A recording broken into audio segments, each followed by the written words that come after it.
বন্ধুরা, আজকে বানাচ্ছি আরেকটা নতুন রেসিপি, ডিমের চাটনি। তার জন্য লাগবে কুচানো পেঁয়াজ, কুচানো রসুন, কুচানো মরিচ, কুচানো টমেটো, আর কুচানো ধনিয়া পাতা, আর ডিম।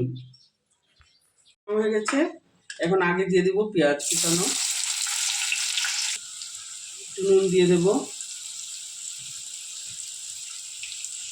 হলুদের গুঁড়ো দিয়ে দেবো, তারপর নাড়িয়ে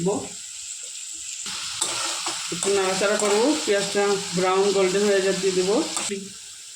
এখন রসুন কুচানো, মরিচ কুচানো দিয়ে দিচ্ছি। পেঁয়াজটা ব্রাউন হয়ে গেছে। এখন টমেটোটা কুচানো দিয়ে দেব। আগে একটু ভালো মতো গলিয়ে নেব টমেটোটাকে।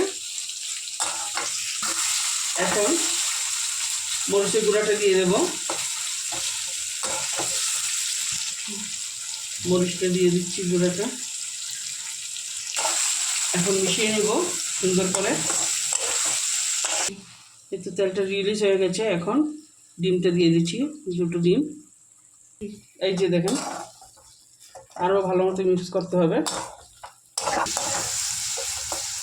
একটু বাকি হয়ে যাবে। এখন এই দেখেন চাটনিটা হয়ে গেছে। এখন কুচানো ধনিয়া পাতাটা দিয়ে নামিয়ে নেব। এই যে আমার চাটনিটা রেডি হয়েছে ডিমের। বাড়িতে একবার অবশ্যই ট্রাই করবেন। রুটি, পরোটা আর ভাতের সঙ্গে খেতে খুবই ভালো লাগে। Thank you.